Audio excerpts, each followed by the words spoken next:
नमस्कार जोहार। चले जानते हैं झारखंड की ताजा खबरों को, लेकिन उससे पहले अगर आपने अभी तक इस चैनल को सब्सक्राइब नहीं किया तो सब्सक्राइब कर लें, जिससे कि आपको झारखंड की ताजा खबर रोजाना मिलती रहे।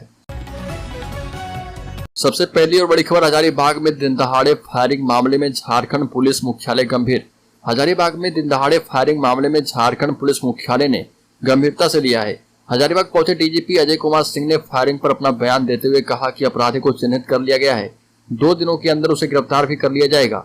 समीक्षा बैठक के बाद यह बात कही गई। दरअसल हजारीबाग शहर में दिन दहाड़े आबादी वाले इलाके इमली कोठी बीच चौक पर एक युवक ने धाएं एक के बाद एक 6 गोलियां चलाई थी। फिल्मी स्टाइल में गोलियां एक युवक को लक्ष्य कर दागते हुए वो दौड़ भी रहा था। बड़का गांव के बादम के युवक राजेश कुमार पर गोलियां दागी गई। बड़ी खबर, भाजपा प्रदेश अध्यक्ष बाबूलाल मरांडी ने कहा कि झारखंड में बड़े पैमाने पर भाजपा कार्यकर्ताओं, पत्रकारों और समाज के बुद्धिजीवियों पर कार्रवाई की तैयारी चल रही है। ट्वीट कर उन्होंने कहा कि राज्य में सरकार प्रायोजित और पोषित क्रैकडाउन की तैयारी कर रही है। जो इस सरकार के खिलाफ बोलेगा या लिखेगा उस पर पुलिस की मदद से सरकार जुल्म करेगी, उन्हें जेल भेजा जाएगा। बाबूलाल मरांडी ने दावा किया कि कुछ महाभ्रष्ट सरकारी मुलाजिमों को यह गलत काम करने की सुपारी दी जा रही है। ऐसे में झारखंड के भाजपा कार्यकर्ताओं और मीडिया कर्मियों को सतर्क रहने की आवश्यकता है। साथ ही कहा कि ये लोग फर्जी मुकदमा करवाने में माहिर हैं। परिवारवाद, लूट और तानाशाही मानसिकता में सरकार आकंठ डूबी है। इस सरकार को अगर लगता है कि आम जनता को जेल में डालकर और उन्हें पुलिस में प्रताड़ित करवाकर सच को दबा देंगे तो ये उनकी भूल है। बड़ी खबर, वन संरक्षण कानून में संशोधन को झारखंड कांग्रेस ने बताया वनवासी आदिवासी विरोधी आंदोलन की दी है चेतावनी। देश की संसद से वन संरक्षण विधेयक 2023 पारित होने के बाद झारखंड कांग्रेस ने इसे आदिवासी और वनवासी विरोधी करार दिया। इस विधेयक के खिलाफ कांग्रेस सड़क से लेकर सदन तक विरोध करेगी। लोकसभा के बाद राज्यसभा से भी वन संरक्षण विधेयक 2023 पारित हो गया है। इस विधेयक के पारित होते ही कांग्रेस केंद्र सरकार के खिलाफ हमलावर हो गई है। झारखंड कांग्रेस ने इस विधेयक को आदिवासी और वनवासी विरोधी करार दिया। राकेश सिन्हा ने कहा कि कांग्रेस ने वन संरक्षण कानून के तहत जो अधिकार आदिवासियों और वनवासियों को दिए गए थे उसे संशोधन कर वर्तमान सरकार ने समाप्त कर दिया है। कांग्रेस ने केंद्र सरकार पर पूंजीपतियों और उद्योगपतियों के लिए जंगल को खोलने का आरोप लगाते हुए कहा कि अब ग्राम सभा की सहमति के बिना ही कोई पूंजीपति या जंगल या वन क्षेत्र की भूमि पर अपना काम शुरू कर देगा।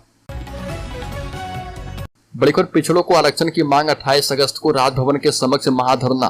दुमका में होगा महाजुटान, बोले लालचंद महतो। पिछड़ा वर्ग संघर्ष मोर्चा के प्रदेश अध्यक्ष एवं पूर्व मंत्री लालचंद महतो ने कहा कि पिछड़ों को आरक्षण की मांग को लेकर संघर्ष जारी रहेगा। इसी क्रम में 28 अगस्त को राजभवन के समक्ष 1 दिवसीय महाधरना दिया जाएगा। इसमें बड़ी संख्या में लोग शामिल हों, इसके लिए बैठक कर लोगों से महाधरना में शामिल होने की अपील की गई है। इसी क्रम में 16 अगस्त को बैठक कर रणनीति बनाई जाएगी। महाधरना से पहले दुमका के गांधी मैदान में 25 अगस्त को महाजुटान होगा। बड़ी खबर, सीएम हेमंत सोरेन से मिले दिवंगत सुभाष मुंडा के परिजन, लगाई न्याय की गुहार, मिला आश्वासन।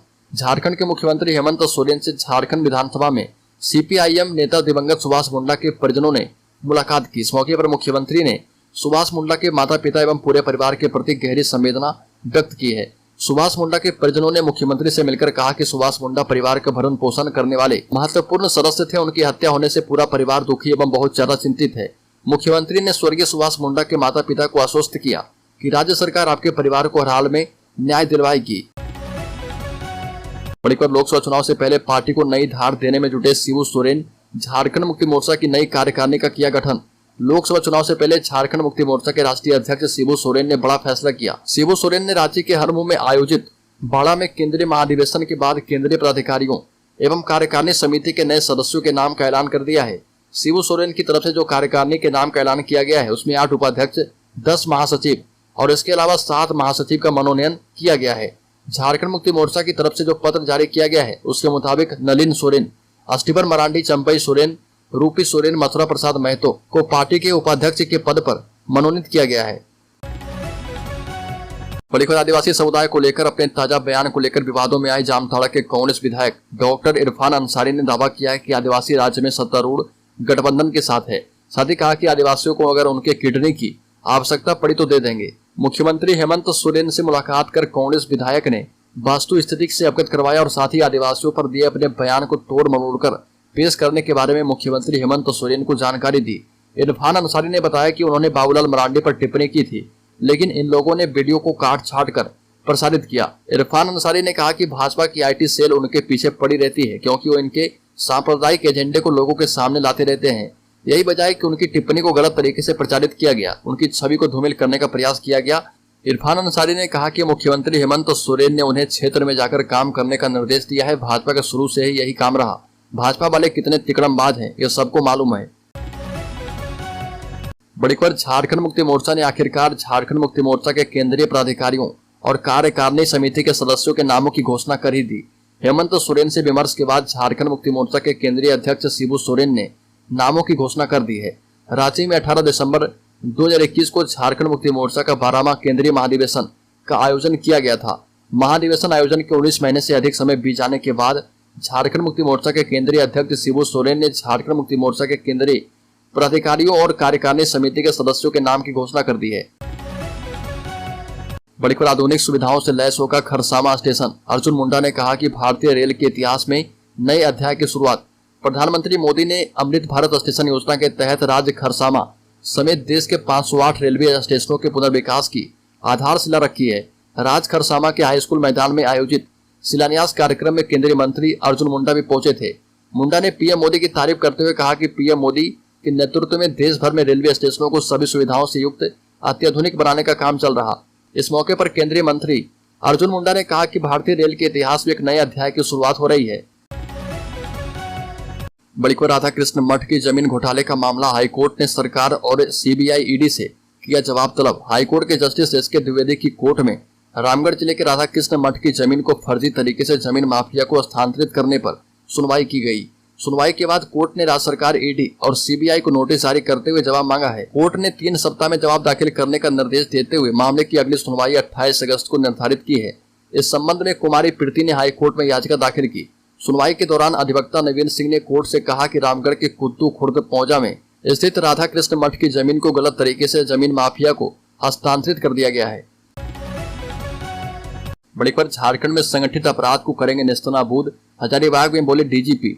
झारखंड के डीजीपी अजय कुमार सिंह ने कहा कि राज्य से संगठित अपराध को नेस्तनाबूद करने के लिए पुलिस काम कर रही है और हजारीबाग में उत्तरी छोटा नागपुर रेंज के पुलिस अधिकारियों के साथ समीक्षा बैठक के बाद प्रेस से बात कर रहे थे। डीजीपी ने बताया कि बैठक में राज्य की सभी तरह के हत्या, डकैती, स्नैचिंग, अपहरण, बलात्कार आदि में दर्ज केस और उसके निष्पादन पर चर्चा हुई है। सभी जिलों में आपराधिक गिरोह की सूची तैयार करके फरार अपराधियों को जल्द गिरफ्तार करने एवं जेल में बंद अपराधियों पर निगरानी रखने को कहा गया है। बैठक में आसन्न चुनाव की तैयारियों को लेकर भी चर्चा हुई, पर डीजीपी ने इस मामले में कुछ भी कहने से इनकार कर दिया। बड़ी खबर, झारखंड में मनी लॉन्ड्रिंग को लेकर ईडी की लगातार कार्रवाई के बाद कई अधिकारी, नेता, पावर ब्रोकर और बड़े व्यवसायी समय होटवार स्थित बिरसा मुंडा केंद्रीय कारा में दिन काट रहे। अभी आईएएस अफसर Chhavi Ranjan upper division cell में बंद है। सुबह 6 बजे उठते हैं, मॉर्निंग वॉक और कसरत के बाद पूजा पाठ करते हैं, आध्यात्मिक पुस्तकें पढ़ते हैं और हल्का नाश्ता करते हैं। कभी कभी पत्नी एवं बच्ची मिलने आती है तो बच्ची के साथ खेलते हैं। अपर डिवीजन सेल में 12 सेल है। पूर्व विधायक अमित महतो, राजा पीटर भी इसी सेल में है। वहीं अवैध खनन मामले में होटवार जेल में बंद विधायक प्रतिनिधि पंकज मिश्रा को भी ईडी ने गिरफ्तार किया था। पेट की बीमारी के कारण तरल पदार्थ ही उनकी खुराक है। गिरफ्तारी के बाद से वह डॉक्टरों की देखरेख में है। वह जेल अस्पताल के वार्ड में भर्ती हैं। डॉक्टरों के कहे मुताबिक वह ज्यादा भाग दौड़ नहीं करते, पर पंकज मिश्रा को कोई बात करने वाला नहीं मिलता तो उसकी तबीयत और भी अधिक खराब हो जाती है। बड़ी खबर, अब कोल्हान में प्लास्टिक कचरा और कंक्रीट से बनेगी सड़क। अब कोल्हान प्रमंडल में बनने वाली सड़कें प्लास्टिक कचरा और कंक्रीट से बनेगी। प्लास्टिक के बेकार सामान से बनने वाली सड़क की कार्य योजना तैयार कर ली गई है। इन सड़कों से प्रमंडल के 1000 गाँव को पंचायत भवन, आंगनबाड़ी केंद्र और प्रखंड मुख्यालय से जोड़ा जाएगा। ग्रामीण विकास विभाग ने इसके लिए सभी जिलों से प्रस्ताव मांगा है। प्रस्ताव के बाद इस पर खर्च होने वाली राशि का आकलन किया जाएगा। नई तकनीक से बनने वाली इन सड़कों के लिए ग्रामीण विकास विभाग ने विशेषज्ञ इंजीनियर की एक टीम का गठन किया है और यह टीम जिला प्रशासन की ओर से चिन्हित विभिन्न क्षेत्रों का भ्रमण करेगी और उन सड़कों को चिन्हित करेगी जिन्हें प्लास्टिक कचरा से बनाया जा सकता है। बड़ी खबर, ई विद्या वाहिनी पोर्टल बना जी का जंजाल। ऐप में कई खामियां। शिक्षक ने कहा कि हाजिरी लगाने में उलझे रहते हैं घंटों। राज्य में बायोमेट्रिक से हाजिरी बनाना शिक्षक शिक्षिकाओं के लिए जी का जंजाल बन गया है। ई विद्या वाहिनी पोर्टल में कई तरह की खामियां हैं जिससे शिक्षक शिक्षिकाओं को हाजिरी बनाने में काफी परेशानियों का सामना करना पड़ रहा। इसके लिए शिक्षक शिक्षिकाओं ने प्रखंड शिक्षा प्रसार पदाधिकारी संतमर्सी टुड्डू को आवेदन देकर विधि संगत बायोमेट्रिक हाजिरी को सुधार करने की मांग की। काठीकुंड प्रखंड के प्राथमिक एवं मध्य विद्यालय के शिक्षकों के लिए ई विद्या वाहिनी पोर्टल में हाजिरी बनाना काफी मुश्किल है। बताया जा रहा है कि प्रखंड के सभी विद्यालयों के शिक्षक शिक्षिकाओं का बायोमेट्रिक से हाजिरी लगने के बाद उनके स्कूल का नाम नहीं दिखाकर दूसरा क्षेत्र अंकित होता है। वहीं बायोमेट्रिक से हाजिरी बनाने के बाद भी अनुपस्थित अंकित होता है। बड़ी खबर, Z+ वाले VVIP के लिए झारखंड सरकार खरीदेगी बुलेट प्रूफ फॉर्च्यूनर एवं सफारी। पूर्व मुख्यमंत्री एवं केंद्रीय नेता सहित अन्य VVIP की सुरक्षा के लिए 10 बुलेट प्रूफ फॉर्च्यूनर एवं 10 सफारी गाड़ी खरीदी जाएगी। इससे पहले 2010 में बुलेट प्रूफ गाड़ी की खरीद की गई थी, जो कि नए बुलेट प्रूफ वाहनों की खरीद के बाद VVIP की सुरक्षा से हटा लिए जाएंगे। गृह विभाग की मंजूरी के बाद इन वाहनों की खरीद की प्रक्रिया पुलिस मुख्यालय शुरू करेगा। राज्य के 24 जिलों के 514 थानों के लिए 1255 नए 4 पहिया वाहनों की खरीद पुलिस विभाग करेगा। बड़ी खबर, धनबाद में 13 अगस्त को निकाली जाएगी भव्य तिरंगा यात्रा। 300 से अधिक लोग होंगे शामिल।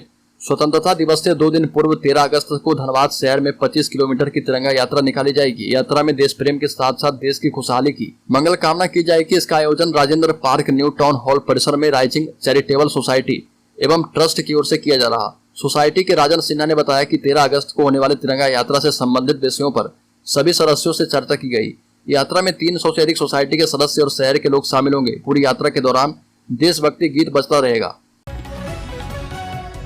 बड़ी खबर, मानसून में रांची की सड़कें खतरनाक हो गई है। 60,000 स्ट्रीट लाइट्स में करीब 15,000 खराब हैं या किसी कारणवश नहीं जल रही। 10,000 से अधिक पोल ऐसे हैं जिनमें लाइट्स नहीं है। स्थानीय लोगों और पूर्व पार्षदों ने खाली पोल पर लाइट लगाने को दर्जनों आवेदन नगर निगम को दिए हैं, पर कोई सुनवाई नहीं की गई। अंधेरा होते ही चोरी छिनतई एवं छेड़खानी की घटनाएं बढ़ी है। राजपथ कहे जाने वाले हरमू रोड में 35 से अधिक लाइट्स खराब है। हरमू पुल से सहजानंद चौक तक डिवाइडर के बीच में पोल पर लगे पैनल बॉक्स टूटकर झूल रहे। बड़ी खबर, रांची में माही रेस्टोरेंट के संचालक रोशन साव की गोली मारकर हत्या कर दी गई। अपराधियों ने उन पर एक के बाद एक 4 गोलियां चलाई। झारखंड में अपराध को लेकर पुलिस प्रशासन भले ही सख्ती दिखा रहा, लेकिन राज्य में अपराध पर नियंत्रण अब भी नहीं है। राज्य में एक के बाद एक हो रही हत्या, गोलीबारी कानून व्यवस्था पर अब भी सवाल खड़े कर रहे। रामगढ़ जिले के पतरातू इलाके के बासल थाना क्षेत्र में ये घटना घटी है। रसदा गांव निवासी रोशन साव पर अपराधियों ने 4 गोलियां चलाई। एक गोली सीधे उनकी छाती में लगी, जबकि 3 गोलियां उनके सिर पर मारी गई। पहली गोली के बाद रोशन भागने लगे। अपराधियों ने खेत में दौड़ाकर उन्हें गोली मारी है। गोली लगने के बाद करीब 100 मीटर भागने के बाद रोशन गिर गए। इसके बाद भी अपराधियों ने गोलीबारी जारी रखी। बड़ी खबर, झारखंड के कई हिस्सों में बारिश का अलर्ट। 9 और 10 अगस्त को भी इलाके में होगी बारिश। झारखंड में पिछले कुछ दिनों से अच्छी बारिश हो रही है। राज्य के कई इलाकों में धान की खेती के लिए ये बारिश काफी मददगार साबित हो रही है। मौसम केंद्र का पूर्वानुमान है कि राज्य के उत्तर पूर्वी हिस्से के कई इलाकों में भारी बारिश के आसार हैं। राज्य के उत्तरी हिस्से जामताड़ा, गिरिडीह, जामताड़ा, हजारीबाग, कोडरमा, चतरा, लातेहार, पलामू और गढ़वा में भारी बारिश हो सकती है। 9 और 10 को चतरा, पलामू, गढ़वा और लातेहार सहित कई इलाकों में बारिश की संभावना है।